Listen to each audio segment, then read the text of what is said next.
Hi, I'm here with Randall McDaniel, who was, as you know, Hall of Famer with the Minnesota Vikings, works with Team McDaniel, and we're so happy to have him as part of our Urban Bowl with youth football.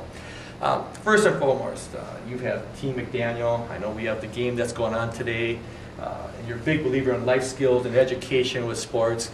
Give us some of your thoughts that you'd like to see happening here in the urban community. Like I said, I'd like to see the kids, take full advantage of their opportunities that they're given. In school, in order to, like I said, to play sports, you got to do well in school so people can see you if your dream is to go on and beyond. So if you're given an opportunity to get that education in school, so you can participate in the sports and be a good, productive citizen out there in the community, that'd be a great thing to see with the young people today. Well, I know our foundation has always been very glad to have you, and granted, we're having the football game today. At the same time, what are some of the goals that Team McDaniel is doing in your own personal life that you see happening? Well, like I said, we work with our middle school program, and we're teaching kids to think of others other than themselves. We're out there in the community. We're all over assisted living community centers. We do emergency food shelves. So it's all about giving back and learning to be a good, productive citizen. Great. Now, I know, of course, we've always appreciated your efforts. Again, you're working with your own foundation. When you watch football, whether it be high school, college, or pros, what makes you feel good what's happening today, or what are things that maybe kind of bother you, or where would you like to see things go, or are you pretty happy where they're at right now? I'd probably like to see them go back toward the old school way a little bit more. More young people thinking about the team other than themselves. It drives me a little bit crazy every now and then, my own pet peeve, when you see guys out there celebrating a play as though they did it on their own, and they forget about the team. So in youth sports, I'd like to see coaches get back to talking fundamentals, good teamwork, working together, being accountable for your actions out there. And if they can swing back that way a little bit more, I think it'll be even better. Great. Now, Randall, we've had this conversation, and so many leaders say exactly what you're saying, and it seems we're getting further away from that. How can we get back to old school football values, education, sports? How is that going to help? And I know your group's doing a good job, but we seem to get further away than closer. How do you think we're going to make that happen? Well, it's going to have to start from the top down. We're going to need the professionals and the college coaches talking down to the youth and start demonstrating that even more, where they actually make the players accountable for what they're doing out there instead of giving it lip service. Actually do something for it, have it be a consequence when these guys do something wrong. If it happens at the pros and the college level, it'll naturally trickle down to the younger pros. Beautiful. Now, this game will be replayed in both Minneapolis and St. Paul for the urban communities. They're also going to have a DVD of this afterwards with the highlights and everything and what it's put together. So knowing that we have coaches out there, we have parents, and we have a lot of the kids who play in the championship game to be watching this, what is the one message that we can take here on the platform that you want to leave with the folks as they look back on this DVD and this game down the road? Like I said, my thing I always tell kids everywhere, not just in life and just in sports, just make good choices. Like I said, the choices you make today will affect you tomorrow, so you need to make good choices. And I'm sure there's parents are looking for advice. What is the one thing you can pass on to parents and coaches to help us get to that old school thought again? Like I said, teach them the fundamentals about hard work and leadership, being accountable for your actions. If you do that, I think it'll carry over in the future for young people. Well, it was a pleasure visiting with Randall today, who is a Hall of Famer with the Minnesota Vikings. As you know, it's the 50th year anniversary, the top 50 athletes in the history of the organization, which I'm sure you're going to be nominated to. So we appreciate your efforts, your time, and hope that this message can continue. And so it's back up to you guys upstairs right now. Welcome to Mall of America Field at the Metrodome as TSB Television proudly presents the best of St. Paul youth football and Minneapolis football. We have the P.A.L. Raiders and the Oxford Jimmy Lee Rec programs, 7th and 8th graders, in the Twin Cities Football Championship. We're playing 12-minute quarters. And the ball is underway, and it goes out of bounds. Fielding the ball, or trying to field it, was Garrett Gardner, an 8th grader. These are 7th and 8th graders you'll see on the field. I'm Mike Peden. I will be providing play-by-play of this match from Mall of America Field at the Metrodome. And we can tell you that we were running 12 minutes running time for each quarter.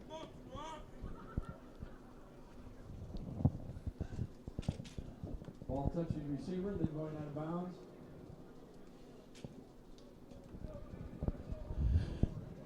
Jimmy Lee Rec Center First down for Jimmy Lee. will start the ball. They are wearing the powder blue jerseys, and the P.A.L. Raiders are wearing the navy blue jerseys. Jimmy Lee, of course, getting a big boost a couple years ago when they opened up the new Jimmy Lee Rec Center that neighbors St. Paul Central High School. So it's a first down here. And in trouble is Sam Gubbard, and he is sacked. With the sack,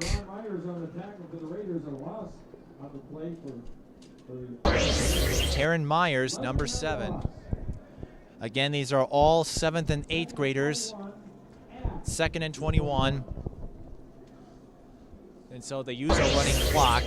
So this game should go by pretty quickly.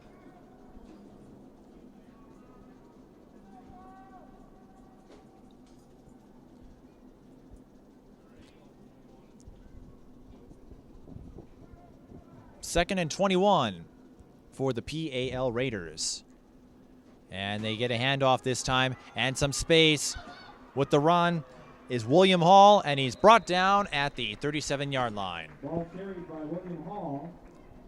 For the P.A.L. Raiders, their coaches are Myers on the tackle for the Raiders. Muhammad, Wilson, Wiseman, and Buke. The Raiders are the Cinderella darlings of the Minneapolis playoffs. By defeating the league's best, they have not become a recognized force, not only in 2010, but also in the years to come. I believe that should have said they have now become a recognized force, and not they have not. I don't think you would chastise your own program, especially at the 7th and 8th grade level. 3rd and 6. 15-yard gain for Hall as Gubbard lines up under center. It's a handoff to Gardner. Gardner leaps forward, gets the first down. He's at midfield, still going, and he's brought down at the 44-yard line. 20-yard gain on the play.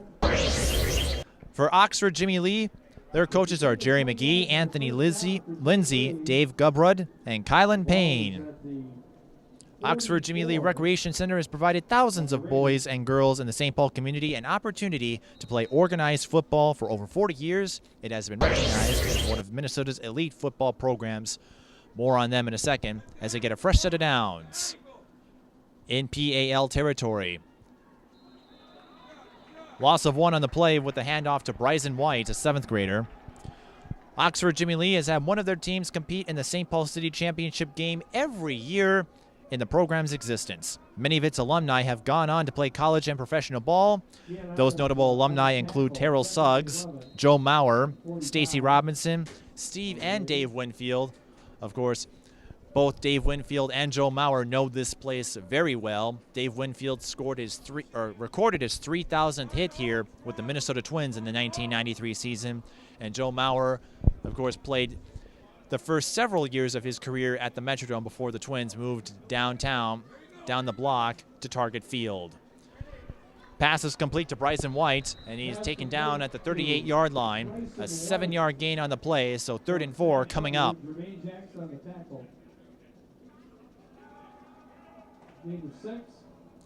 Oxford Jimmy Lee coming into this game with a 10-2 record. The P.A.L. Raiders are coming in at 8-2. So one of these teams will end up with 3 losses before the game is out. These are the 14 and under league champions. And winner of this gets bragging rights. And whatever happens, both these kids will have the benefit of playing at football's biggest stage in the state. Handoff doesn't get far. Garrett Gardner with the carry, and that brings up 4th down. At the 7th and 8th grade level, not exactly a kicking game, so both these teams will likely go for it. 4th and 8 at the 42-yard line.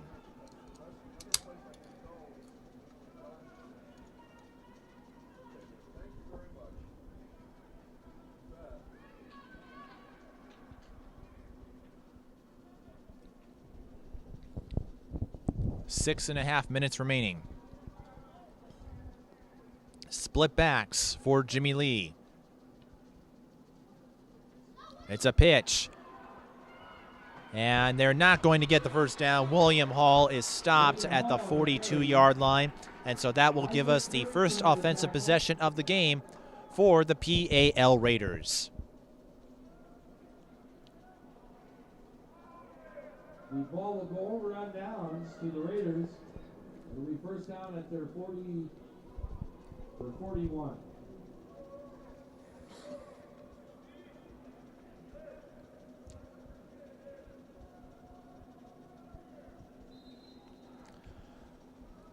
Raiders take over the ball at the 41-yard line in their own territory.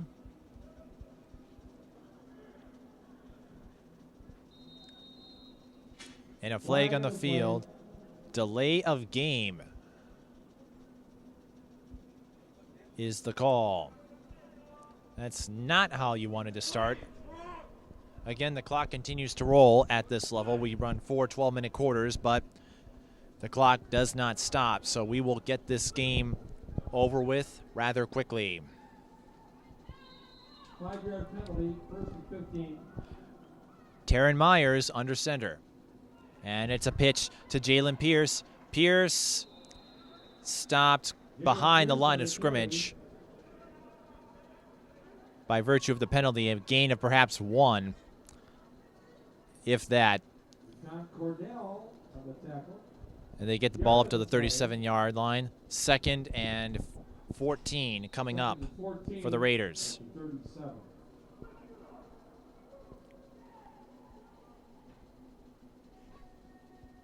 Split backs. Another pitch. Again to Pierce. Pierce.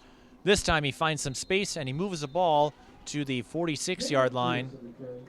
So that will bring up a manageable 3rd down for the Raiders. Cordell again on the tackle.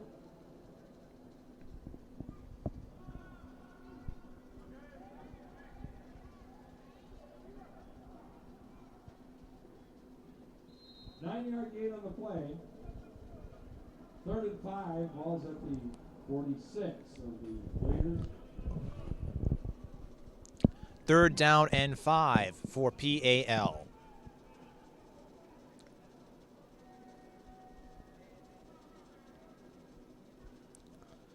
Another pitch. This time, it's Irving Marsaw, the 8th grader, but he's stopped behind the line of scrimmage. It looks like Garrett Gardner got in there. Ball carries Irving Marsaw. Garrett Gardner. So a long 4th down coming up, 4th and about 9 for P.A.L. Again, no kicking game at this level. 4th and 10 is the call. 4th and a short 10. Raiders, make your block! No kicking game here, as we have a timeout taken by P.A.L. That's the first of the half, and this will stop the clock. But again, clock does not stop otherwise, so this game will wrap up quickly. We come to you again from Mall of America Field at the Metrodome, and the first of what we hope are many championship games here. Greg Silkowski put this all together. Does a lot of consulting work, marketing, you name it. If it's related to sports, he's there. He's worked events all the way up to the Super Bowl.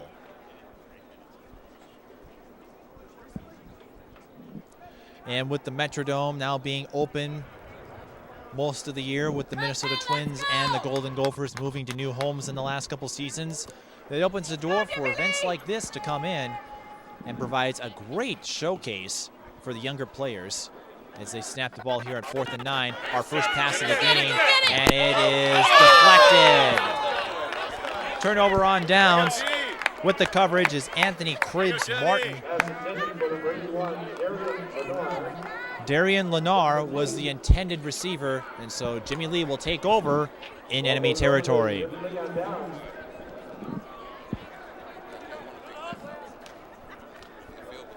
One nice thing about being in the Metrodome today, we are actually in the large press box.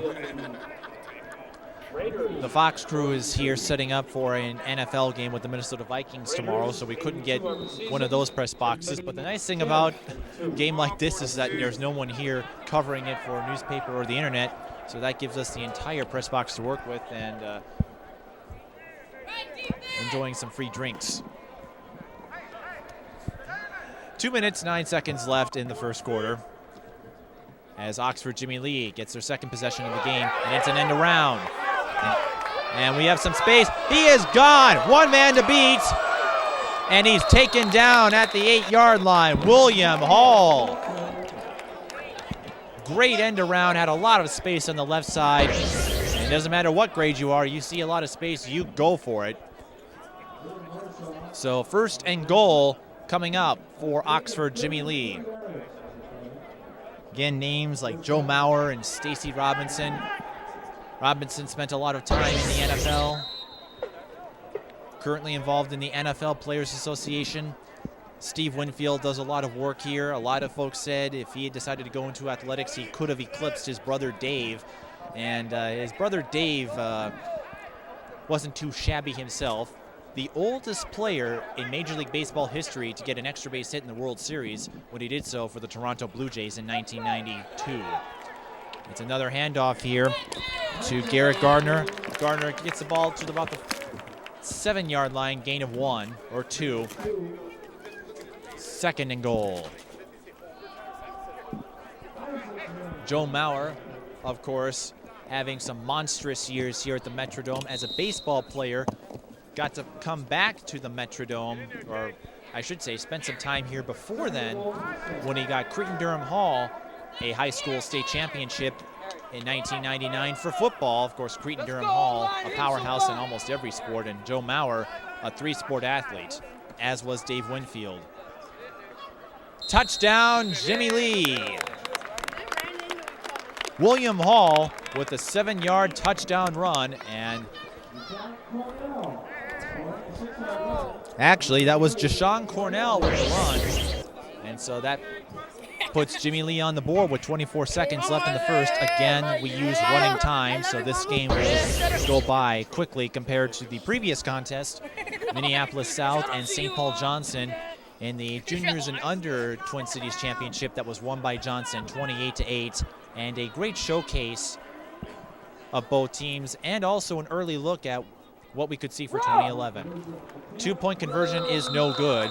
So with 24 seconds left in the first, Jimmy Lee with a 6-0 lead over the P.A.L. Raiders. So to finish up that point, Joe Mauer and Winfield both were 3-sport athletes. Dave Winfield and Steve Winfield, of course, went to St. Paul Central and made their mark there. And there I am on camera. This is Mike Peden calling the action for you. I did not play any sports, so I am not going to be on any Hall of Fame regarding athletics, but this is our view of the press box. This is where all the newspaper reporters and internet reporters and non-television related staff come to cover the matches. This is the football press box. Over there is the baseball press box, which doesn't get used as much now. But again, the Metrodome and many stadiums of the past were multi-purpose facilities. So a lot of football and baseball teams would reside here. Of course, now that trend is changing. A lot of baseball teams are moving out, getting their own facility, as did the Minnesota Twins.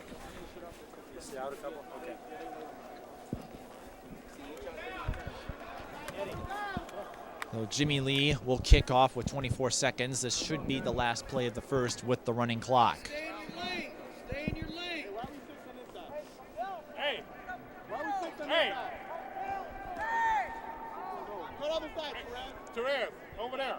Back up, Harry. Behind Goop. Behind Goop. Behind Goop. Keep going.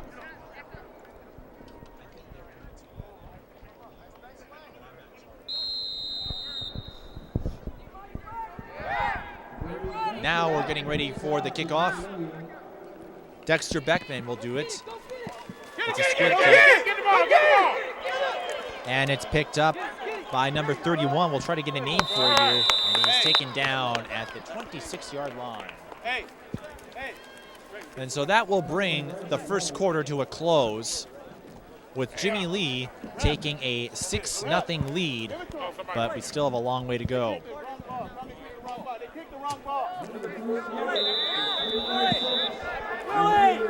Bob's been very instrumental in getting TCF built, very involved with Gopher football, and we're glad to have him give us insights about the future of Gopher football, especially today's Urban Bowl game. Bob, any thoughts you have on development of young athletes here in Minneapolis-St. Paul? Well, Greg, as you might know, and everybody else knows, I think, the fact that urban football is very, very important. And in fact, we got to have the kids in St. Paul, Minneapolis, take part in some of the programs. Hope they can eventually get in a point where they might be able to consider the University of Minnesota. I mean, that's, I come from a little town like in Hastings, and so I can relate to urban football when there's a small program and you have to build it up to make it kind of special. So I'm hoping we can do that. Now, you've worked in football, you're very involved with the program, fundraising, so forth. What are some of the things that you would like parents, coaches out there to see? Because Maroon's in your blood, there's no doubt. And again, this game today is dedicated to building the area and hopefully benefit the University of Minnesota. Well, I think you're right. And I think the parents, a lot of them probably feel that way, and if they have the wherewithal to help, that's a key. They see their kids out there and working hard, and they kind of have to be part of the thing. They have to kind of figure out maybe some of their other friends can help and do something if they need some help financially. And the parents are very important to make this work. Now, of course, you're what they might call old school football. What do you see on the field today, whether it be the high school, the college ranks, that may be missing or that you would like to see back in the game, which invariably could help the Golden Gophers here? Well, what I see, I kind of see what I don't want to see. In fact, I don't see as many young kids from St. Paul, Minneapolis that are actually going to university. And I'd like to see these kids have a dream where they may want to come to university like my brother Pinky and I did. And the only way you can get that successful, you dream, and then your parents and other people are out there helping make the program better. And the urban kids, we got to make sure they got financial support and go from there. And you went to a lot of games at TCF the last couple of years, probably every single one of them. What do you see missing when you look in the crowd? Is there anything that today's game or at TCF that you say, I'm kind of looking at this crowd and something's there, or is everything there that you like to see?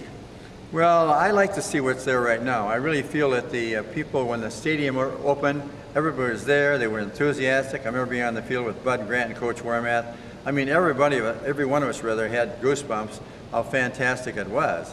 And I think it continued that way. What I may want to see, maybe a little bit more support from the student body. They come out pretty good, but then towards the end of this year, I thought that they kind of were a little lackadaisical. So I'd like to see more support from the students, and I think the regular general public will be there.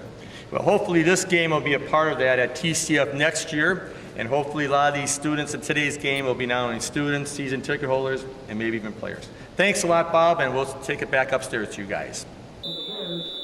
You want to learn more about that? Get into beat writing and cover a few professional teams. We have a timeout to start the second quarter.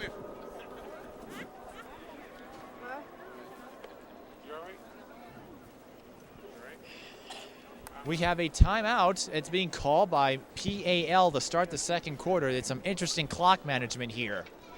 We have a timeout ball right now.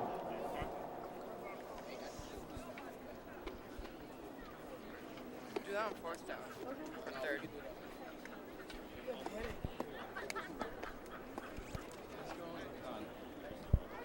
How are the others doing?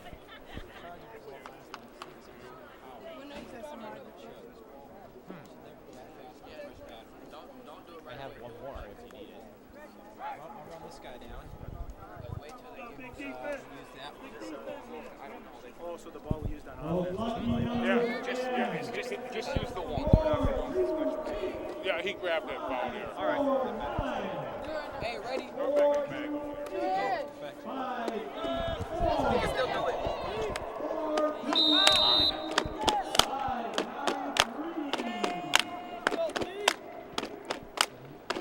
First and 10 for P.A.L. and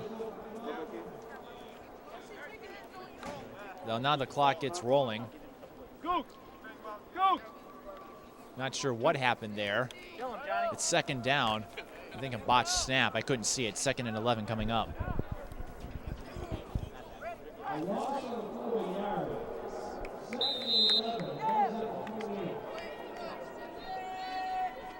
Go. There's a pitch. And going the other way, still going. Got to give credit. And they're still going on. Got to give credit to P.A.L. for turning the legs. It was a fumble. That's what happened. Well, you still have to give credit for turning the legs and not giving up. And Jimmy Lee recovers the fumble. And they do so at the P.A.L. red zone. Of course, Jimmy Lee, a lot of history with that youth program. And they opened that new center a couple years ago. I went in there a few times. It's a fabulous facility used by a lot of kids, and the St. Paul Central athletic teams, the volleyball and basketball teams, can practice there. Before, they only had the main gym at the central campus, and it would often get crowded with the boys and girls teams practicing at the same time. Of course, the seasons overlapping.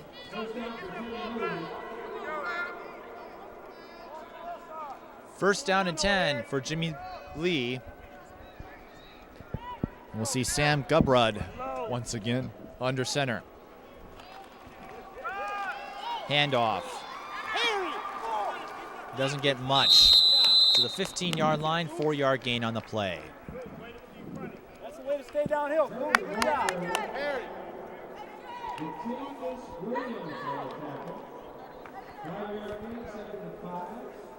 At the 14. 2nd and 5 at the 14. Harry.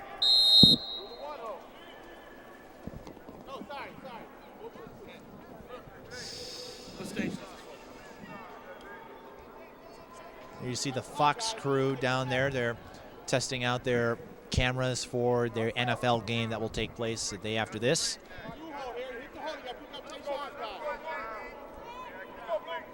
There's Gubrud again. Jimmy Lee with split backs. Not a lot of passing. Teams preferring to run the ball. It's an end around There you go. to William Hall. William Hall is open, and he can't quite get the touchdown, but he does get the first down. Hall was stopped just inside the 5. Who knows where? Internet. Okay. Who knows? And so 1st and goal again for Jimmy Lee as St. Paul looks for a sweep.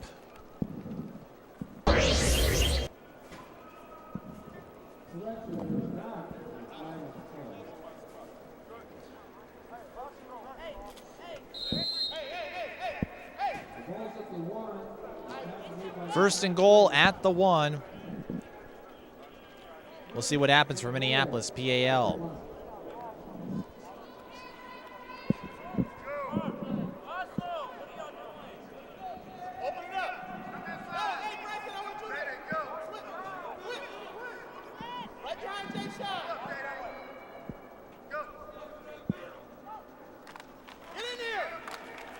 Touchdown, Jimmy Lee. It looks like Gubrud took it himself on a quarterback keeper.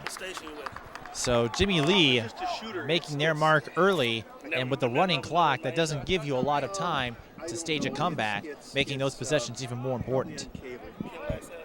Not cable access, but we're using some of their equipment. It's convoluted, messy deal. So Jimmy Lee will go for 2 again. It is 12-0 as the clock continues to roll. Again, they do not stop the clock.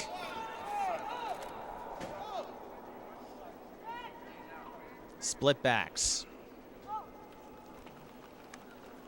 Gubrud dropping back, looking to pass, and a wide open.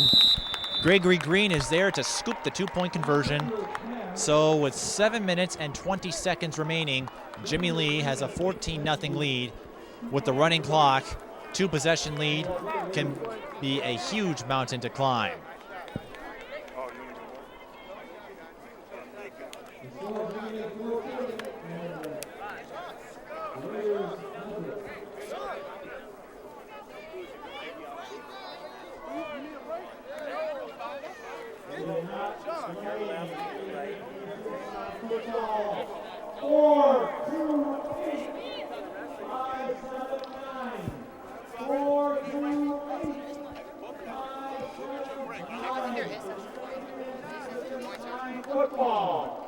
And what we're hoping to bring with events like this is Greg Silkowski trying to get some support. We're hoping this will be the first of many Twin Cities championships to be held at the Metrodome. With the Twins and Gophers moving out, the Vikings are the sole tenant of this facility, which means there are a lot of open dates at the Metrodome.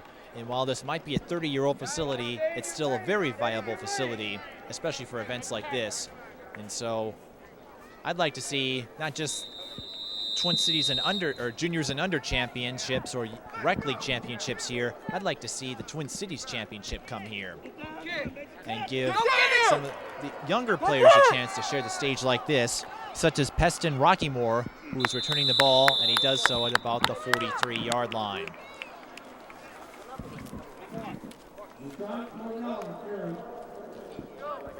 Just a quick reminder, DVDs of today's game, which will be broadcast in Minneapolis in the next couple of weeks. There will be sideline interviews with former Vikings. $15 today or $1 Saturday.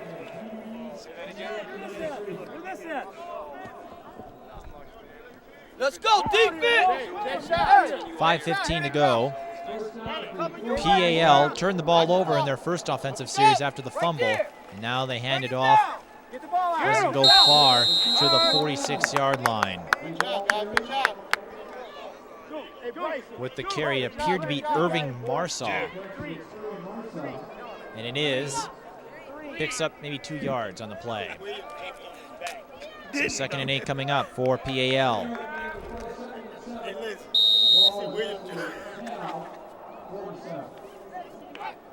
That's cool. I'm getting a ride.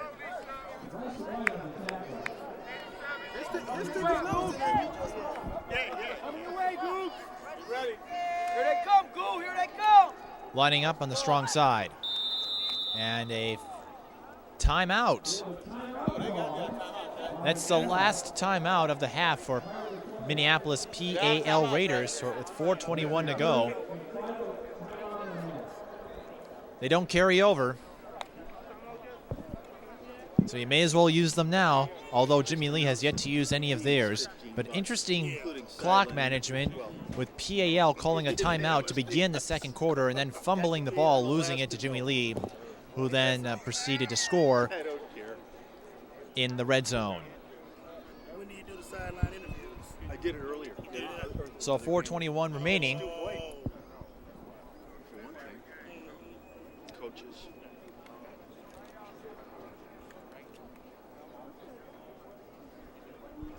Of course, we all know this place as the Metrodome. Mall of America bought naming rights to this field a year ago, right before the Vikings came home to play Brett Favre's old team, the Green Bay Packers, in a Monday night game that was won by the Vikings and ended up being the highest rated Monday night game in the history of the program. Even after ESPN took over broadcasting rights from ABC several years ago, they still host it. And of course, Monday Night Football is made available to the hometown markets every week for those who do not have cable. So a lot of history in this place, even if the Vikings haven't brought home a championship yet. 4:21 to go. It's 2nd and 7, and it's a handoff to Marshaw, and it's an end around. Jalen Pierce is brought down well behind the line of scrimmage. William Blakely was one of the players there on the tackle.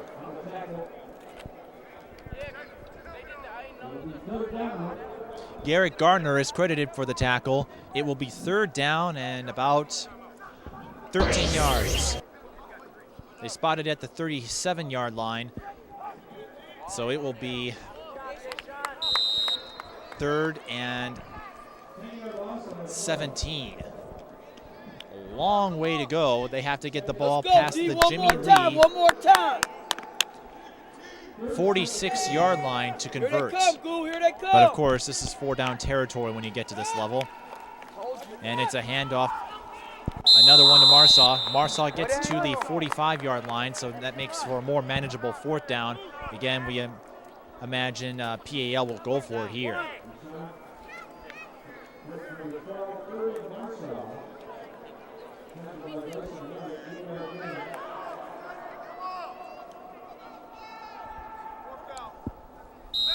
Fourth and 9. Come on, Dito. Let's go. Right here, right now. Watch the pass, number 5. William, watch the pass. Deep pass. And it's picked off. Taryn Myers looking to throw.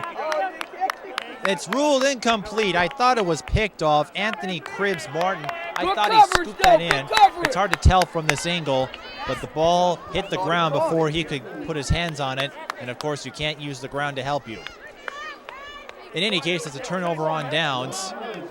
And in all respects, Jimmy Lee probably benefits from that drop pass, because had that been picked off, they would have taken possession in their own territory. Instead, they get to start in enemy territory. Let's go, line, hit somebody on line, let's go. While a pick is nice in the highlight reel, from a strategical standpoint, Jimmy Lee got the better end by Cribbs Martin dropping the ball. And now we have a timeout taken by Jimmy Lee. They had all 3 remaining with 1:46 to go and a running clock at this level. Not a bad call to make.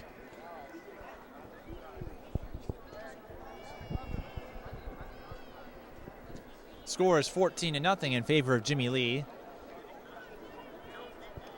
They are looking to make this a 3-possession game, and with running clocks and only 24 minutes of playtime after this, that would make it very difficult for the P.A.L. Raiders to mount a comeback.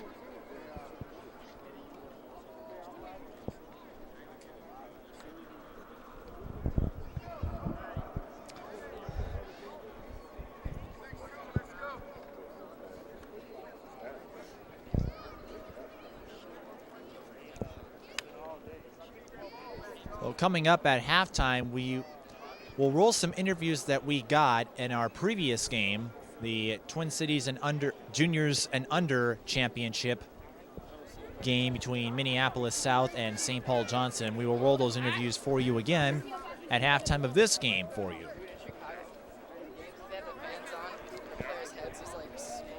Which I'm sure would beat a shot of the big empty press box sans the TV crew. We're again here reciting where the newspaper, print reporters, and internet reporters take place. So 1:46 remaining. Jimmy Lee has 2 timeouts left, so they can stop the clock 2 more times. Low snap. This is Gubrud.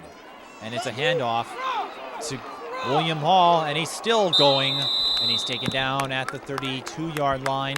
So that's a 12-yard gain, good enough for a first down. Clock continues to go. Jimmy Lee has 2 more timeouts. Looks like they're going to hold them and save them for later. Perhaps the next play.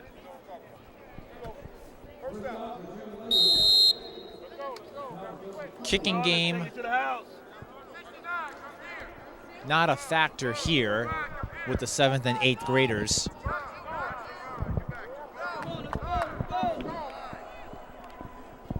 So they will essentially look to go for a touchdown, and in that case, they have 32 yards to pay dirt as the clock continues moving. 50 seconds remaining.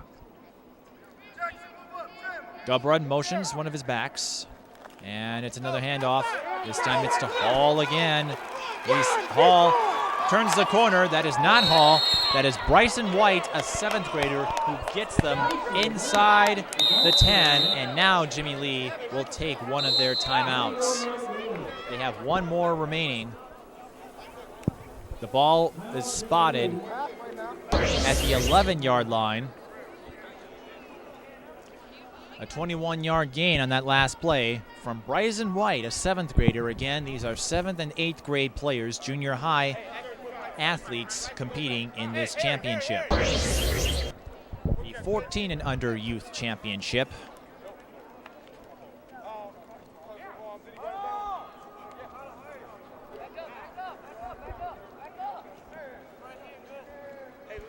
blocks, Bryson. Let's make the blocks, man.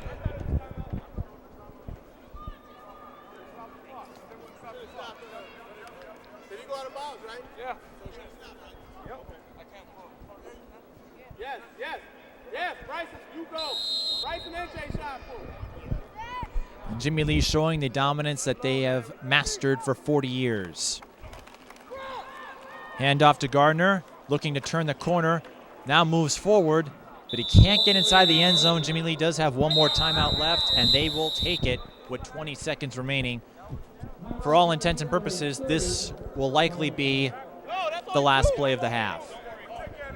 And even if Jimmy Lee doesn't score, they've been dominant from the get-go. And we see Greg Silkowski down there giving someone a Chester Taylor jersey down at near midfield. Chester Taylor now with the Chicago Bears, claimed through free agency.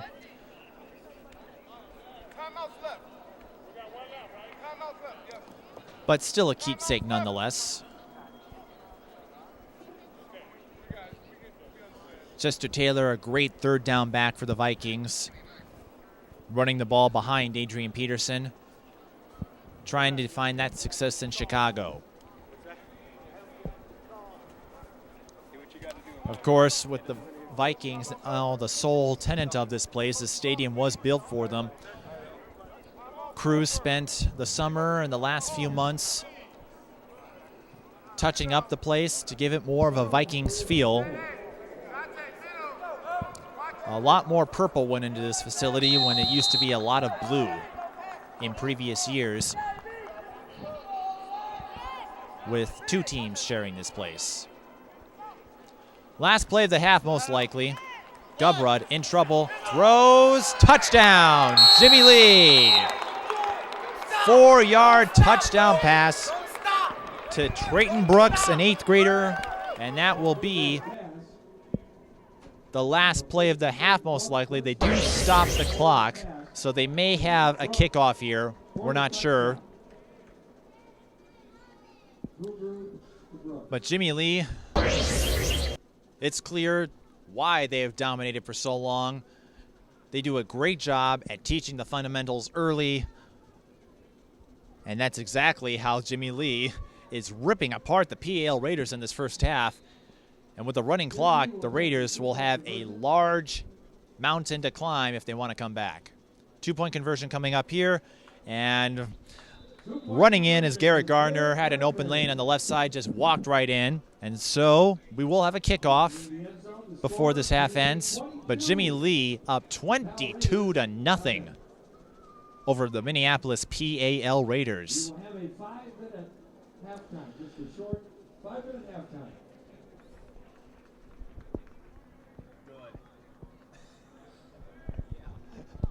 I don't mind this running clock either.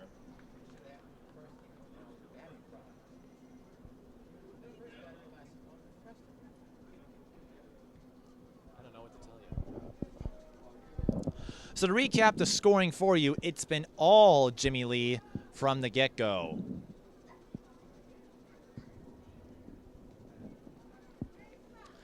Jimmy Lee scoring their first touchdown off of a P.A.L. fumble.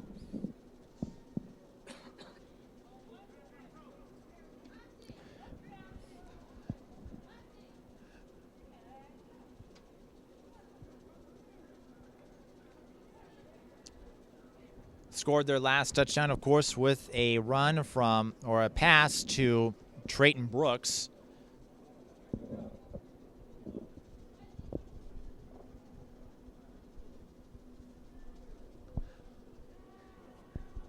Now, no matter how this game goes, you have to imagine the kids are loving the fact that they're playing in the Metrodome. The youth leagues, of course, they're usually played at parks, at local fields. Rarely are they played at even high school stadiums. And now they are in the biggest football stage you can imagine. This place still seats more than TCF Bank Stadium. Jalen Pierce with the return, trying to make something happen.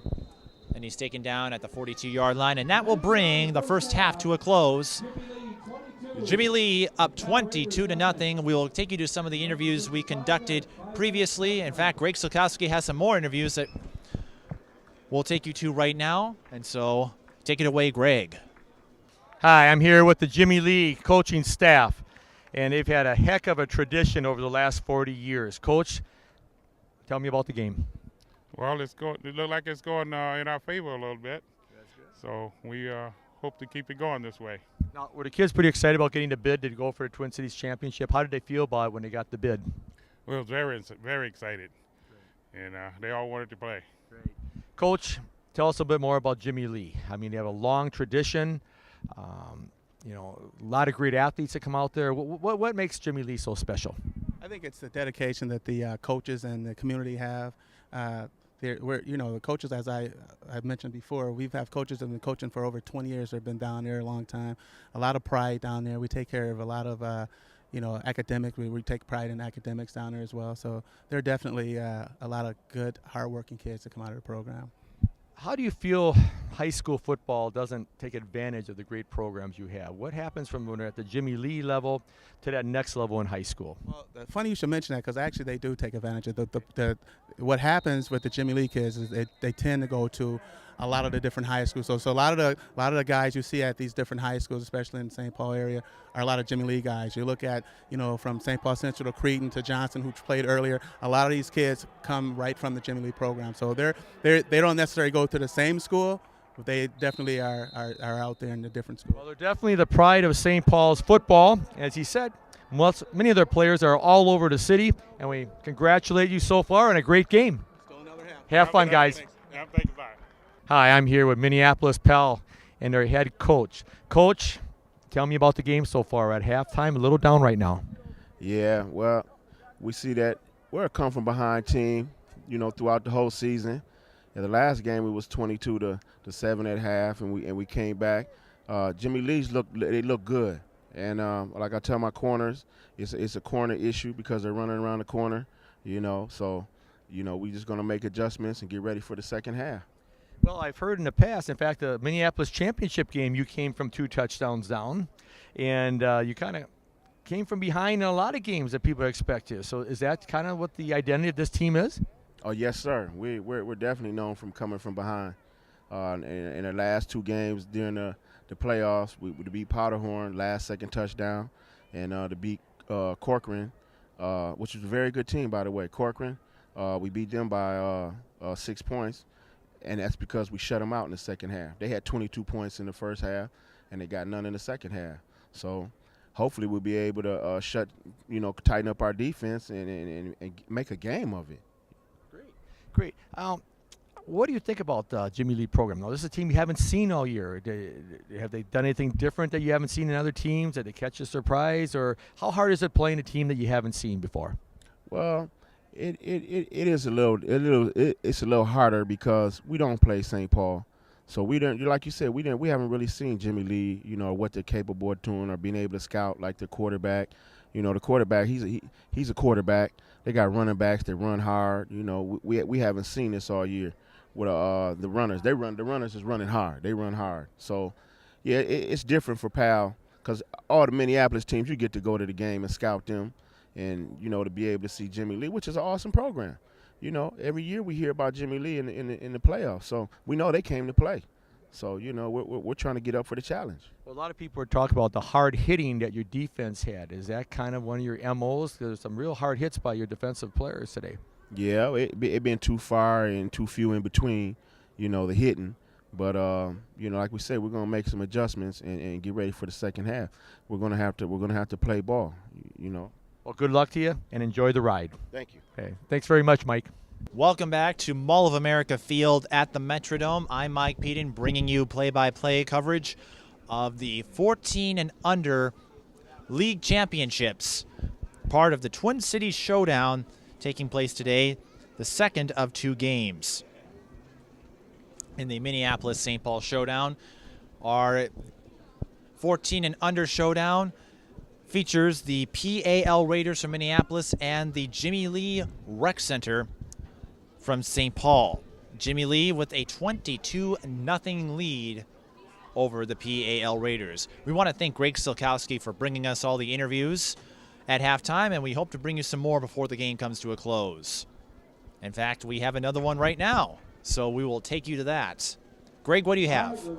Hey, we're on the Jimmy Lee sidelines here, and they're up 22-zip at the halftime, but P.A.L. has a nasty habit of coming back. Hey, 1, 2, 3 touchdowns. How'd it feel to be the first Jimmy Lee guys to score here in a few years? Good. It felt great. Well, tell me about the play. The play was 32 rollout, and I go 5 yards and out. Other guy goes 5 yards and out farther. Now, how do you feel about getting the bid? The West Side supposedly won the city title. You get the bid, kind of like a wild card team in the NFL. How did the team feel when you got the bid to play in the Twin City Championship?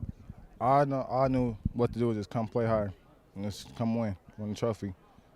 Now, how's the experience playing here? Is it something better than you thought, or what do you think?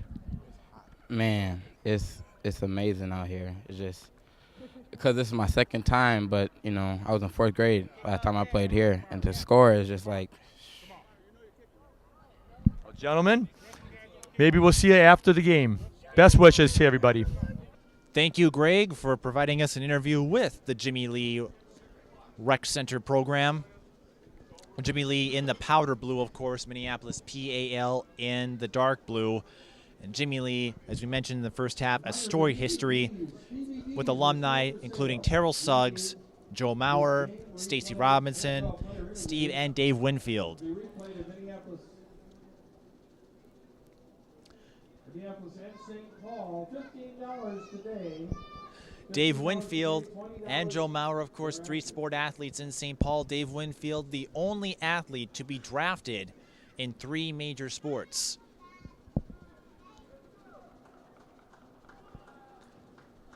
The one major sport that he was left out of was hockey. And that, even though the Minnesota North Stars had already come in by the time Dave Winfield graduated St. Paul Central and the University of Minnesota. But Winfield drafted in the NFL, in the NBA, and Major League Baseball, where, of course, he made his biggest mark. And that was a bit of a botched return by Deshaun Cornell. It was a squib kick. I don't think he knew if he was going to go with it or not. So P.A.L. will get the first possession of the second half, and they have a lot of work to do. They are down 3 possessions with Oxford Jimmy Lee all over them.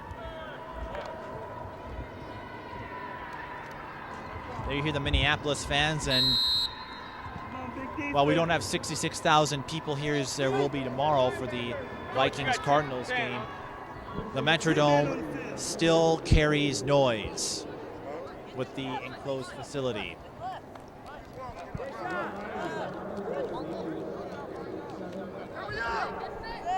Here they come, Deshaun. And it's a direct handoff to Jalen Pierce, or a direct snap. So Minneapolis P.A.L. running a little bit of a wildcat, and Jalen Pierce makes that formation work to perfection with a big first down run, picking up a first down in the process, a 23-yard carry. And for P.A.L., the focus is momentum.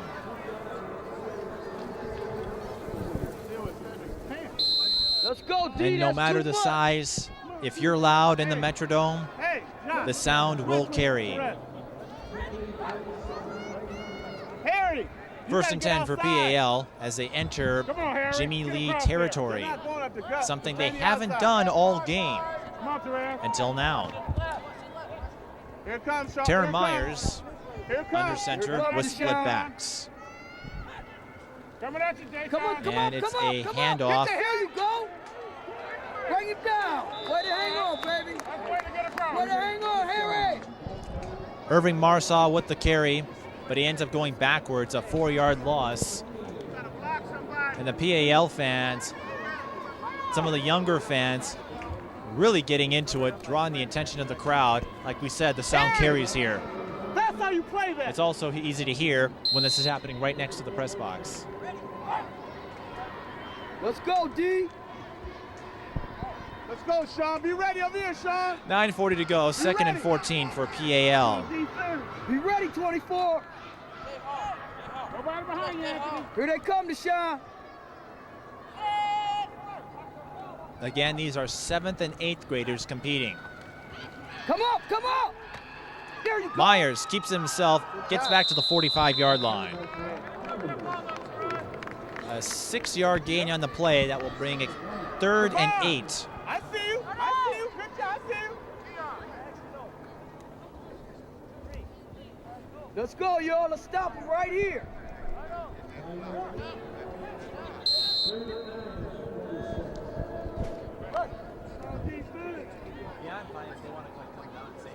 Hey, Jay-Shot. Sure, yeah. 3rd and 9 coming up for P.A.L. And we have some guests coming down here to join us in the booth. So we'll get that for you here in a second. So why don't we introduce them for you while play is going on. Watch the pass. Watch the pass. Here they go. Get to the shot. Get to the shot. Sure, yeah, we'll take it. There you go. And it's an end around. We'll introduce our folks in a second, but right now P.A.L's on an end around, and they've got the first down and more. It looks like Tavius Williams or Joseph. We'll get a number on him. It looked like it was Tavius Williams who had the carry, no flag, so that run will stand. And it is a Minneapolis P.A.L. first down. So we've got a couple of folks in the booth for us, so why don't we find out who you are. Hi, my name is Brady Osmondson. I go to the U of M. I'm a senior. And I'm Dan Olinger. I also go to the University of Minnesota. I play for the baseball team there. So I was going to say your jacket looks like you play baseball, and are you in the baseball team as well? No, I'm just here helping out with the events all day. So helping out with Greg. And what does this event mean for kids like the Jimmy Lee and Minneapolis P.A.L. who normally play all their games at local fields out in the parks? Yeah, I just feel like an experience like this for these kids is just awesome. I played little league football or junior high football. I never got to play in anywhere close to this. It's got to be a great experience for them just to see where they could be someday if they work really hard. And we had a couple games here today, and so how did you find out about this, and what kind of effort has Greg put into it to really get this event off the ground and perhaps bring in not just more Twin Cities championships, but perhaps usher in more events to come here to the Metrodome, because this place has a lot of open dates on the schedule? yeah, only working with Greg for a short amount of time. I've already seen how much work he puts into what he tries to do here, and just the 2 games today and the what we've had today and the opportunities these kids are getting just shows what kind of effort he's doing. And like you said, there's going to be a lot more games in here if this effort keeps up. Yeah, I think this could definitely grow and blossom into something really cool that could happen every year and grow into a bigger thing. And yeah, I think with enough support and enough people behind it, could really grow into something cool. Now, speaking of cool, the Gophers baseball team had a big season last year, winning the Big Ten championship in the tournament and then getting to the NCAA tournament. Almost got past the first round, fell a little bit short. So what will you be looking for next season, and what should we expect from the Gopher baseball athletes? The Gopher baseball team has a long tradition of excellence, and I'm just happy to be a part of it. We lost some really good players after last year's season, but at the same time we have a ton of players coming back who have a ton of experience, who are just coming into their 3rd and 4th years of eligibility that will bring a solid foundation to our team. You can only expect good things from this year's Gopher team, I think. Just how deep we are, with depth chart and pitching. I don't think we can have a bad season. And then with the Twins moving out, the Gophers baseball team moved in last year, played a lot of their games here, and so what is it like playing in the Metrodome? I know it's a little quirky for baseball, but for the Gophers program, it's a pretty big blessing not have to compete with the Twins. It's nice having, we actually got the Twins' old clubhouse and have kind of turned the Metrodome into our home for the meantime. as some of you guys know, we're in the process of fundraising for a new stadium right now and trying to bring baseball back to the campus. But right now, having the dome, especially in January, February, March, when there's no way we could possibly be outside with the Minnesota spring and winter, it's nice to be able to come in here and play on a consistent basis. Now, I'm a fellow U of M alum, and so obviously a lot of big things going on there. Perhaps anything that you two would like to say about the U of M, perhaps about athletics, and maybe how things like this helped you out in your collegiate careers, academically or athletically? Well, sports has always been a huge part of my life. I don't know, I played them all through high school. I was a 2 or 3 sport athlete most of my high school career. Just taught me so many things about dedication and hard work, and I wish I could go back to those days just because you don't see it at that time, but now you realize how much fun it was and how much you learned. So I think this is great, and I would encourage all these kids to continue playing and learning a lot from it. Yeah, just going off on what he said, it's sports is a great way of kind of bringing life down to a smaller level, because in some ways sports can be a microcosm of life. And what you learn from playing on the field or the court or the ice rink can really translate into long-term success in all aspects of life, not just athletically, but academically and socially as well. Very well said, and we'll wish you luck with the Gopher baseball team. Gets their season going actually pretty soon. Pretty quick here, yeah. End of February we'll start our games, and hopefully we have another successful season. And we'll wish you success as well, and hopefully you'll get past that first round of the NCAA tournament this year. But thanks for stopping by. Thank you very much.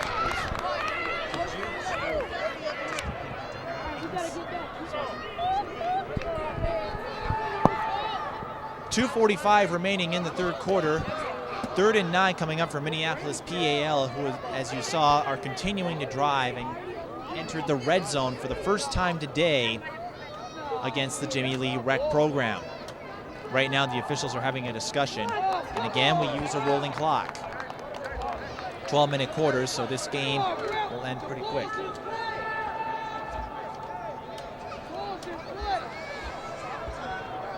Once again, thank you to Dan Olinger and Brady Osmondson for stopping by. And as Dan mentioned, end of February, you can catch the Gopher baseball team at this very facility, the Mall of America field at the Metrodome, as they look to defend their Big Ten tournament championship, which was the big surprise.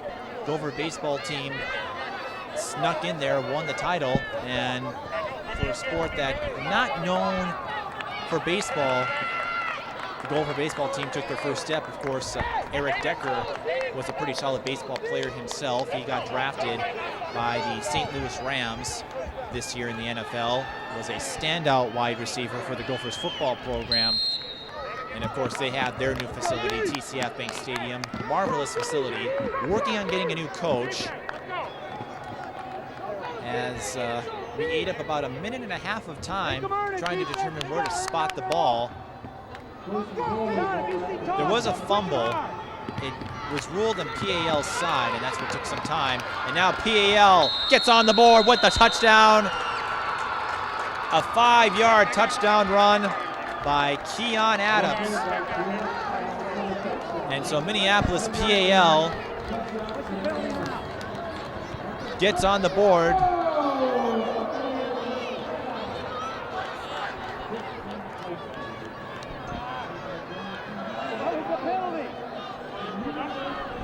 And that Dick Jonckowski will be joining us in a minute. Him and I know each other pretty well, covering the Lynx. And so a 2-point conversion coming up for the P.A.L Raiders.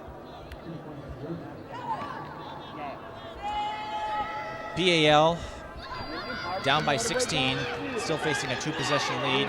And we have a fumble, and no 2-point conversion will be awarded. So with 1:06 remaining in the third quarter, Oxford Jimmy Lee still leads, but the margin's a little slimmer, 22-6. It's been a long day at the Metrodome. It started, of course, with the juniors and under Twin Cities championship between Minneapolis South and St. Paul Johnson. Johnson won that one 28-8. And we're hoping to bring you more events like this, as we said.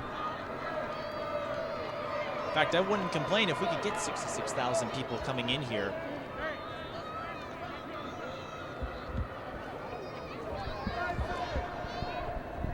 Hopefully this will be the first of many events that can fill the Mall of America field at the Metrodome. And we've got another guest for you coming in. Dick Jonckowski, our PA announcer, and also a guy I know very well covering the Lynx this past summer. Dick, your observations on the 2 games today? Well, that's the first game, of course. Hold the mic. First game, of course, was pretty much dominated by St. Paul Johnson. The final score 28-8. So they really did. It was really tough for South to stay with them. It looked like Johnson had a little bit better size too than Minneapolis South did. At least I thought so during that particular game. And they had a couple of good backs, and so they really did dominate. In this game, Jimmy Lee, of course, with that 22-6 lead, they have some pretty good speed in the backfield, and I think that's the main reason they're probably on top at this time.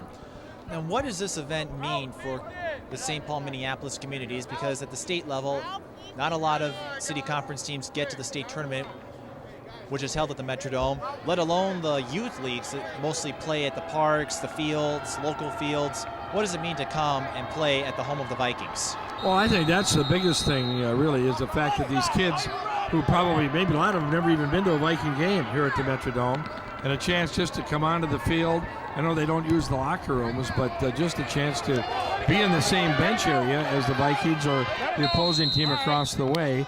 There's got to be a big thrill because these kids are, 14 years old, I believe. 7th and 8th graders. 7th and 8th graders, and it's got to be a terrific thrill. And I noticed a lot of the parents, when I came today, were looking at the outside with all the Viking pictures and all the different players, and they were talking to some of their kids who had already finished playing, saying, look, there's so-and-so, there's so-and-so. And do you realize that they'll be on that field tomorrow? And yeah, you're right. It is a big thrill. Now, describe how you got called up for this, and what effort and support has Greg put into getting some more events like this? Because now with the Twins and the Gophers gone, Metrodome is wide open for more showcases like this. That's very true. Greg Jonckowski does a nice job, and he gave me a call. We're both members of the Minutemen organization, which promotes sports throughout the upper Midwest, and he just asked me if I would stop by today and do the public address for the 2 games. And luckily I did have the afternoon available, so I was able to do that. But it's a great opportunity. It brings back a lot of memories because I did do football for 10 years at the Gophers here at the Metrodome, so it's kind of fun once again to do that. And of course with the basketball situation at the university and baseball, I was just checking that out. We were talking, but this is my 25th year of basketball at the U, and it'll be my 23rd year of baseball. And I saw the schedule, 38 home games for Gopher baseball. It's the most in the history of the school. So I think one of the reasons is the teams like to come here because they know they'll play. There's no rain. There won't be any rain out. As quirky as this facility was for baseball and the Twins, it's a big boon for the Gophers, although they're looking to get a stadium of their own, as we've got a big run here from Garrett Gardner. He's been one of the big players today for Jimmy Lee. And so Gardner looks good. He really does. So that's a lot of games, even for me, because I have other commitments. I do a lot of speaking throughout the United States and Canada, and so I have to have a backup. And in this case, with 38 games, I might have to have a couple of guys as backup. That's the most, because I'll never be able to have one guy I don't think that'll be able to fill in. But it's fun. I enjoy the games. A lot of people don't because they're purists and they want outdoor baseball. But you're right. They're trying to get a new stadium to replace Siebert Field because that, of course, is fairly antiquated at this time. I might consider being a backup for you. All right. I've been here all week, so I know the layout of the Metrodome, and certainly would love to do it. In fact, I'll be back here in 2 days for a soccer event, and that's again just an example. As we've got a penalty here that could negate the big run again from Gardner. Oh boy. He's finding a way to get the spotlight here at this big stage. He certainly is, and I'll keep that in mind about the Gopher situation because I might end up talking to you. Right, and so, again, you work a lot with the University of Minnesota, baseball and basketball. Do you have any observations about perhaps those programs or the other programs that you want to share with us since the U of M is next door neighbor? Yeah, absolutely. It's really great, though. Working with Tubby Smith is a real thrill. He's a terrific gentleman, a great sense of humor, which I really enjoy, and he's just a first-class guy. And, of course, John Anderson on the baseball program is over 1,000 victories, and a guy that really is kind of an unsung coach. He doesn't get much credit at the university because it's a non-revenue sport and not that many people really attend the games, which I understand that part. But he certainly knows his business, and as far as the college coaches around the country, he's ranked right up there near the top. Not to mention the Gopher baseball team had that big performance last year, the Big Ten tournament, surprising everybody, getting that NCAA bid, and they came very close to getting past the first round. Yeah, that's absolutely right. If you'd have told me midway through the season that they'd finish even 500, I'd have said you're crazy. And of course, as you know, they came back, won the regular season, won the Big Ten championship as far as the tournament's concerned, and ended up over 500 by a couple of games. So it was quite a feat. I've got one question for you. I know you're going to do a lot of baseball and a lot of basketball coming up. Are we going to see you come back to cover some Lynx games with Wayland sticking around? I sure want to do it. I like watching Wayland, and of course, as you and I talked off the air, the first round looks like it might be Maya Moore when they're drafted. I think they're going to be tough if they can keep everybody healthy. You know, Wiggins was hurt, right, and of course they had other injuries throughout the course of the year that hurt them. I think that the future for the Lynx is pretty good. They got the first pick and the fourth pick of this year's draft, and who knows, they might use it as a trading chip. A lot of upswing for the Lynx, a lot of upswing for this. I don't know about you. I'd like to see more events like this, and honestly, I'd like to see the Twin Cities Varsity Championship football game held here. Not a bad idea. Yeah, today has just proved that the Metrodome is a very viable facility. I know a lot of folks like to rip on it, make jokes about it because it's 30 years old, but it's still a very fine facility. Absolutely, I agree with you 100%. And as I mentioned, if you take a look, and you know, the crowd is not that big today, but the parents are here. There are other people that are here, fans, friends, and I think that means makes a big difference to these kids because stuff like this you really can't play when they get older, and even when they become adults, they'll think back. Gee, I had a chance to play at the Metrodome. That means a whole lot. And for me, this also historic in some ways. After Monday, I will have visited the Metrodome 5 times in a week. Yep, I understand, exactly. So I'm making myself at home over here, but thanks for taking the time to speak with us. Hey, absolutely, I appreciate it, and we'll get together soon, I hope. You never know. All right. Perhaps baseball, and who knows, maybe we'll see you back here. I know I'd like to. All right, thanks for the opportunity, appreciate it. Best of luck. Dick Jonckowski, public address announcer for today's games. They also PA announcer for the Gopher men's basketball and baseball teams. We're in the fourth quarter now. The clock isn't rolling yet. It's 22-6. Jimmy Lee over Minneapolis P.A.L. And look at this. We got Dick Jonckowski. We got a balancing act.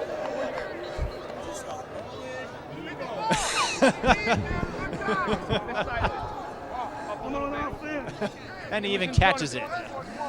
So Dick Jonckowski, multi-talented, and we've got the organizer of this event, Greg Silkowski. He's been all over the place today, and so your thoughts on this action? Well, it turned out good. I mean, it's like, I don't care if it's a Super Bowl or a trade show or the state tournament.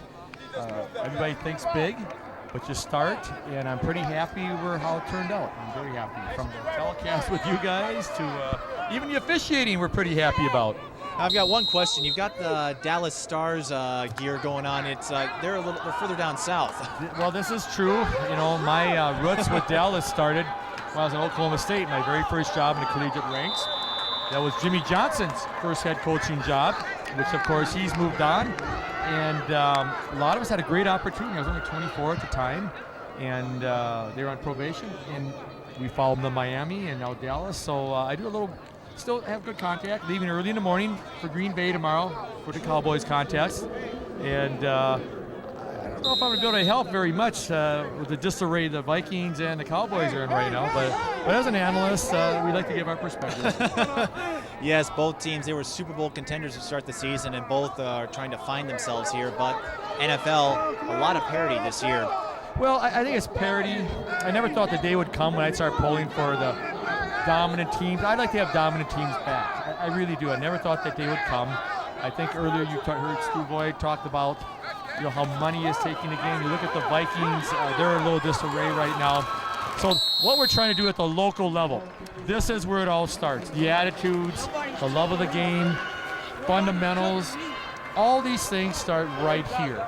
And just like the game we saw here with St. Paul Johnson, that was a golden opportunity for these guys to extend their season, get some good reps in, and hopefully build to the future. And we talked about that earlier in that game with Chris Carman, who stopped by, and not only does it give the coaches a look at next year's team, it also proved that we could have just more than the Juniors and Under Championship and the Youth League Championship here. We were talking we could have the Twin Cities Championship game between the varsity teams here. This is a very fun facility. Absolutely, and I think the one thing we don't do in Minnesota in all sports, I don't care if it's golf, baseball, football, is take advantage of the opportunity, not only facilities, but weather.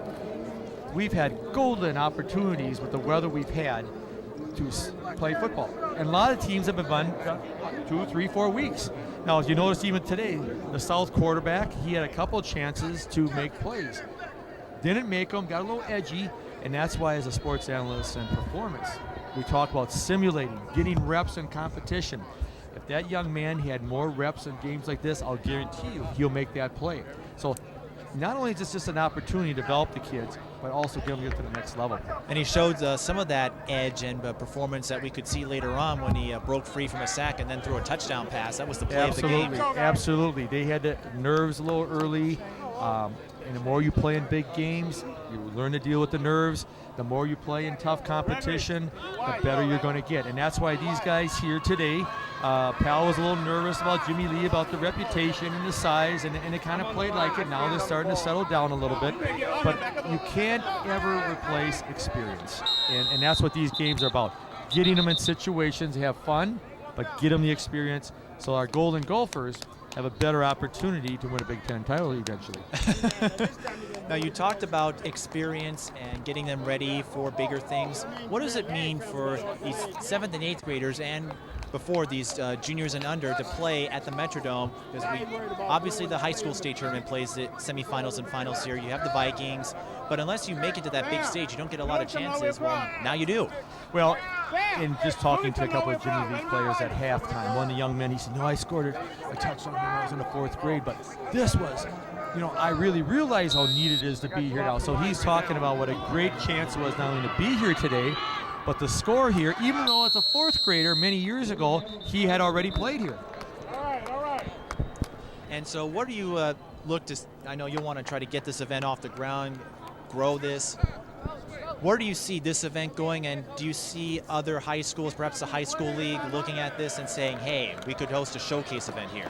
Well, you have to be visionary. I think one thing that's happened in Minnesota especially at this last gubernatorial election, all 3 governor candidates, not one of them talked about the future of sports in Minnesota.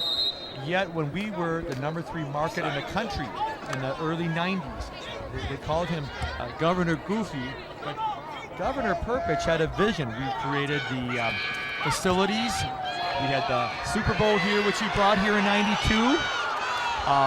We had many events, the Olympic Training Center. All these things happen because of a vision, and we've lost yet. In fact, the '96 Olympics, Minneapolis St. Paul actually had the bid till Coca-Cola came in on a 12th hour decision, and that's why they call them the Coke Olympics in Atlanta. They snuck it away from us. So we need to get the edge again, and that's vision. Now, the vision you see from St. Paul Parks and the Minneapolis Park Board, no money, no involvement. So it makes it tough. Talk to the Minneapolis St. Paul City Conference, can't do it. So it's outside agencies like NFLPA, NFL Players Association. I did a lot with the NFL Viking alumni for 20 years. It's going to be advocates from the outside to give the impetus for these kinds of events to happen. And going forward, you're seeing this, your thoughts on the action today and how that could help prepare them, as we've got a fumble return for Jimmy Lee. It's going to be a touchdown. So Jimmy Lee showing exactly what that kind of experience does. I believe that was Bryson White with the fumble return for the touchdown. That's a microcosm of Jimmy Lee's day. It's tough because P.A.L likes to play from behind. They were in the underdogs all through their playoffs. Jimmy Lee now, just like in any NFL game, doesn't mean you can play with a guy, you got to make plays. Jimmy Lee just made a play. And we talked about that, especially in the NFL, those trap games. where the stronger team comes in thinking, oh, this weaker team's a pushover, and then they realize, wait a minute, they can still play. Well, there's the old saying, never underestimate your opponent, and that is true at all levels. Youth football, pro football, in business, never underestimate your opponent, because that's when strange things happen. Well, thanks for taking the time to well, we're glad to have you guys to do this. I mean, the kids love it. I mean, the high school kids, just to have it on TV, just have the opportunity to be here. So hopefully we'll be doing bigger and better things together. Yeah, I would like to come back here, and who knows, it might be sooner than later. Let's do it sooner. Thanks very much. Greg Silkowski, organizer of the Minneapolis-St. Paul Showdown series today. So as you saw, Jimmy Lee scored on a fumble return from Bryson White. Now 30-6 after converting the 2-point conversion. 7:38 to go in the fourth. So Jimmy Lee looks like they'll move to 11-2 on the season and hang on to win. But a great day for football, especially for the Twin Cities in the hometown stadium. Of course, the Metrodome in Minneapolis. And so while it's a little further drive for the St. Paul schools, this is essentially the hometown field.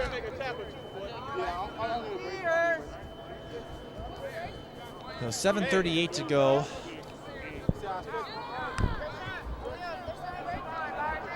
We had a lot of interviews today, a lot of fun. One last hurrah for football and a nice primer and a great example for anyone else that's watching, whether you're a park league or a rec association or an outside agency. Perhaps the high school league takes a look at this. Today has proven that while it may not draw 66,000 fans, and that's a bit of a stretch, the Metrodome is still a viable facility to host these new events. The Twins got their new digs, Target Field. Gophers have TCF Bank Stadium. The Vikings, of course, are looking for a new stadium, and if they do, that would leave the future of the Metrodome in doubt. But if you're a team, whether you're a high school team, maybe a college team, or perhaps even a semi-pro team trying to move up the ranks, I'd take a look at this Metrodome. There might be some quirks about it. It might be 30 years old. It may not have the amenities that, say, the new Cowboy Stadium does down in Dallas, or the renovated Soldier Field or Lambeau Field. But that does not make this an inadequate facility by any means. So we have the running clock. Jimmy Lee is going to win this one most likely, unless they have 15 fumbles with 6 minutes to go. So we will have the trophy presentation for you coming up after the conclusion of this game. And Oxford Jimmy Lee continuing their tradition of dominance that they've been doing for the last 40 years. And the Minneapolis P.A.L. Raiders, this will be some good experience for them. Well, they did get on the board in that third quarter, so they won't be going shut out. They won't be shut out. And some great stories. They can go home and tell their parents and their relatives and their friends, I got to play in the Metrodome and I scored. And Jalen Pierce looks like he's going to add 6 points. No flags. See you later. Touchdown, P.A.L. A 62-yard touchdown run by Jalen Pierce. And so he'll get to tell all his buddies and his friends, I scored a touchdown at the Metrodome. And who doesn't want to score a touchdown with the Vikings insignia on it?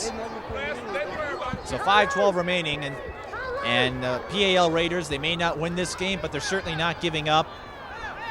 And that's what it's all about, especially at this level.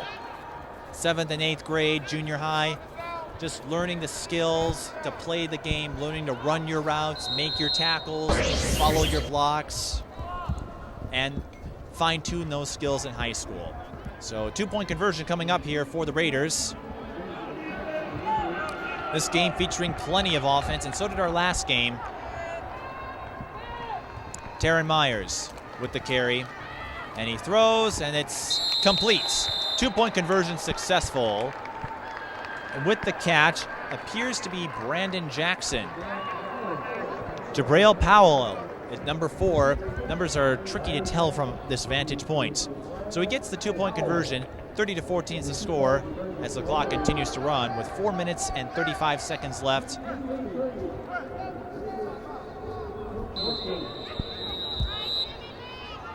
Long day for us, but a fun one and a great facility at Mall of America Field at the Metrodome. And my guess is Mall of America wouldn't sponsor this stadium if they didn't feel it was adequate enough. Of course, there's the classic story as the clock does stop with 4:29. The classic story that almost all Minnesota sports fans know, whether you're young or old. Mall of America in Bloomington, on top of the original Metropolitan Stadium, the first facility to house the Minnesota Vikings and Minnesota Twins. In fact, they still have the original home plate at Metropolitan Stadium. You can find it at the Nickelodeon Universe theme park. Metrodome comes up 30 years later, the teams move, and what it showed,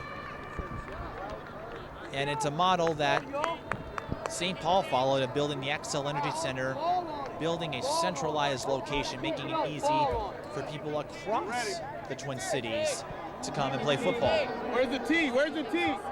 Where's the tee, guys?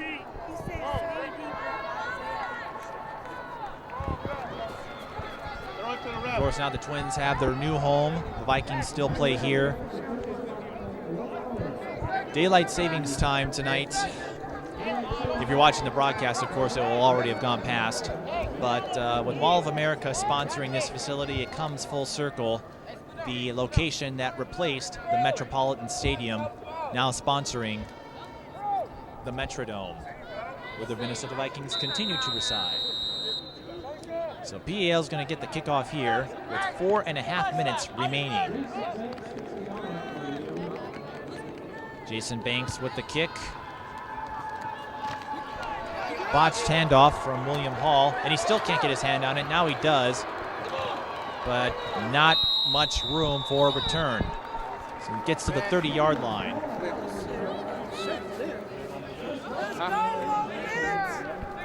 Just over 4 minutes to go. Jimmy Lee will go to 11-2 on the season. P.A.L will go to 8-3, but as Greg mentioned,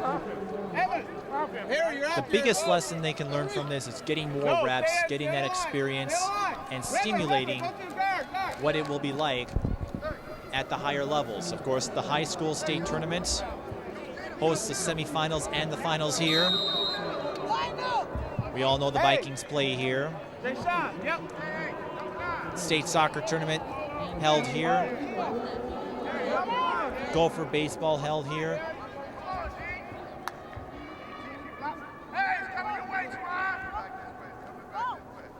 High snap.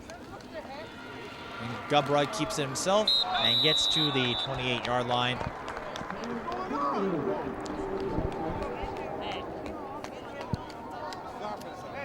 Hey, let's do bubble.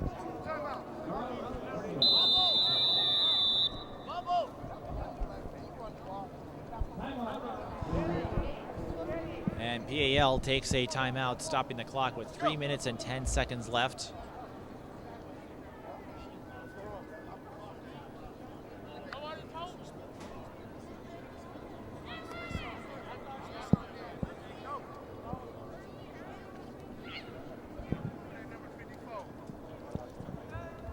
P.A.L with 1 timeout remaining, Jimmy Lee with 2, although I imagine Jimmy Lee will not be using their 2 final timeouts.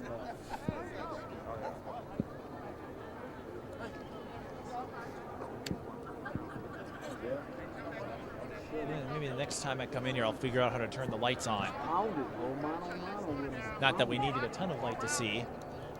And of course, the Metrodome gets pretty bright. In fact, they didn't turn on all the lights as they normally do. And even then, it's still well lit. Of course, when play wraps up here, they will finish painting on the Vikings insignias.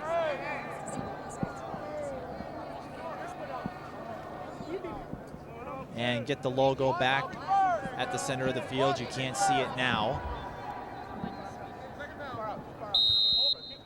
Now they go back, resume play. 2nd and 13. Gophers in the shotgun this time. It's a screen to Gregory Green, and Green gets to the 34-yard line. 6-yard gain on the play, 3rd and 7.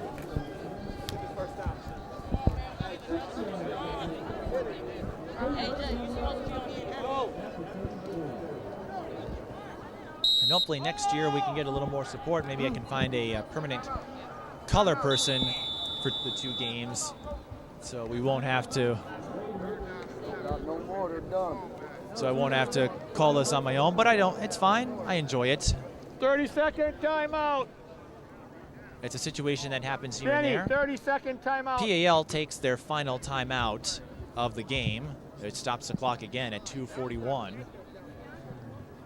I think they're looking to perhaps get one more shot down the field, although with 2:41 and a running clock, I'm not sure how that would work if they can force a turnover on downs. There's also a new 2-minute warning here, as you probably imagine. There's something I do want to point out, though, before we wrap up here. While the Twins may have moved to their new facilities, there's still a remnant of their history here. In Section 101, there is a gold seat which stands up from all the blue seats.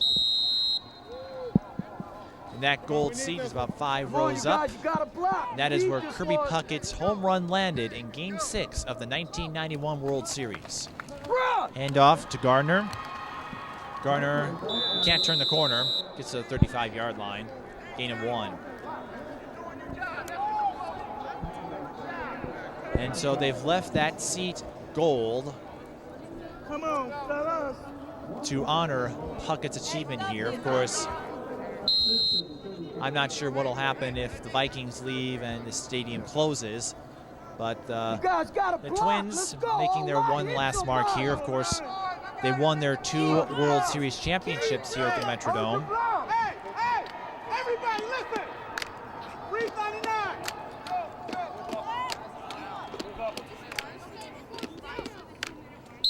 And we've got a flag. Movements at the line, 4th and 6.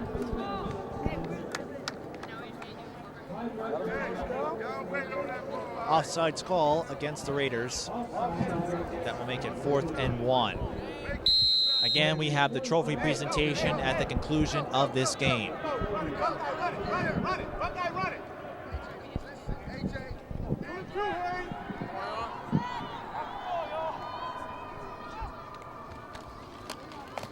Gardner. There was an end around, a fake handoff, and now William Hall has the ball. He gets the first down, which will end any chance for P.A.L.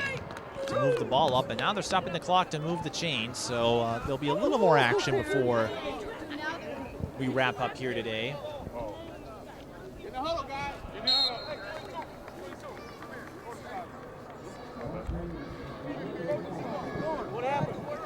But a great showcase for the 7th and 8th graders. They get a little TV time. They get to play at the Metrodome. And hopefully before long, the crowds will grow too.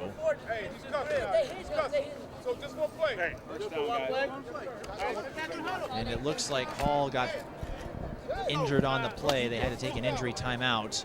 We couldn't see it from here.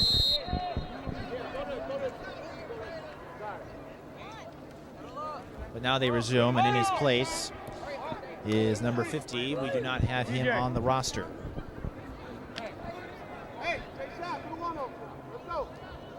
1:46 left. Okay, yeah, right there. Yeah. Jimmy Lee looking to get one more in there, and now they move the clock again. We'll see if they decide to punch one more in there. Gardner with space on the right side. He wants to get 6 more before the day is out, but he will be forced out of bounds at the 15-yard line. A 31-yard gain. Well, that'll at least get him on some replay time. They do stop the clock again to move the chains. And now they send in William Hall, of course, in football. If a timeout is called for an injury, you must sit out at least one play. So Hall looks like he just cramped up a bit. He's okay. That's always a good sight to see.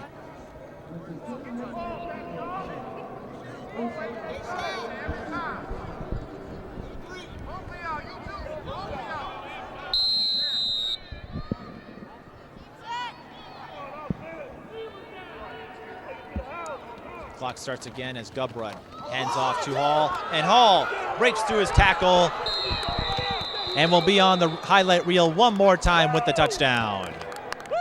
A 15-yard touchdown run. So an offensive frenzy here to end the game.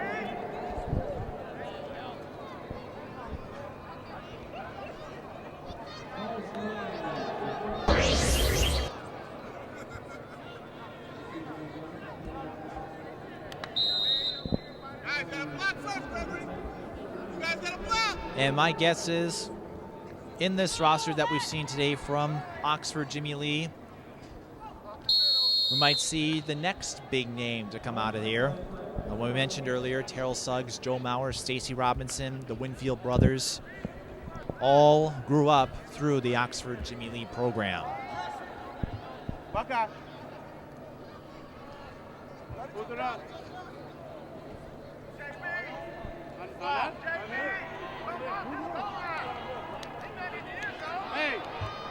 Hey! Die! Harry, 32 die. Harry, right behind you, Trey. Get in there, Harry. Get in there. Hand off in the two-point conversion, and it is good. Running it in.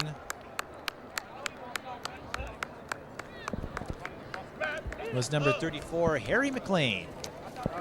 An 8th grade back. Kick. And the clock continues to roll with 30 seconds left. That will be the last play of the game. You just see Jimmy Lee going over to the Minneapolis P.A.L. side of the field to shake hands, get the ball. You want to come out? You want to go in? So Oxford Jimmy Lee will win the inaugural 14 and under youth championship game with a 38-14 score. Stay tuned for the trophy presentation when Greg Jonckowski marches down to the field and presents the trophy to Jimmy Lee, continuing their stretch of dominance.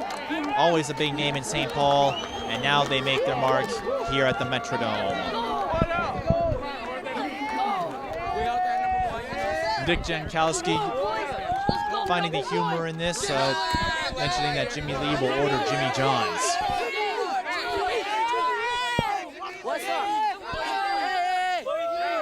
So that concludes our doubleheader today, which started with Minneapolis South and St. Paul Johnson in the Juniors and Under Twin Cities Championship, won by St. Paul Johnson 28-8.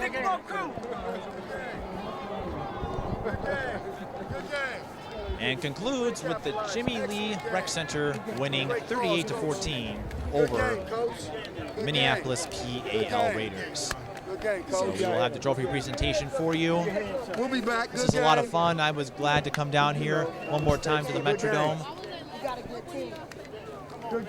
And of course, if you want to follow our coverage, I won't be going anywhere. You can catch us as we offer high school basketball coverage later on this season. So go to the sportsbrain1.blogspot.com for details about that. We will also have information for you if you want to get in touch with Greg Jonckowski to promote your event. And we hopefully will bring you much more events in the future. This was a big day.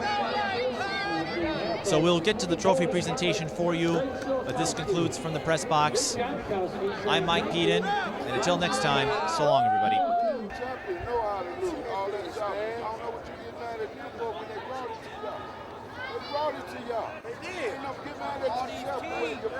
Hey, B, we made some mistakes, you guys. And when you have turnovers and make mistakes, it happens, B. That's the law of average. It's the law of average. We have to be humble. Coach, on behalf of the Twin Cities Championship Bowl, another title for Jimmy Lee. You kind of came in like the wild card, but you took the golden carrot. Anything you have to say? All right, good job, guys. We are city champs, Twin City champs, and we're going to keep going. Well, hopefully there's talk about making this an at-large bid for the national tournament. It's not a qualifier event. We will be submitting your name for the national tournaments coming up in Florida. So we'll see what comes. We wish you the very best. Jimmy Lee, keep the tradition. Thank you very much.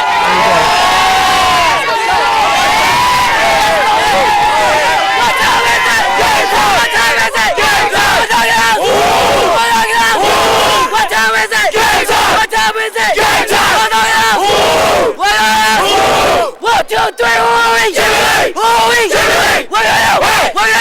Win it out! Let's break down!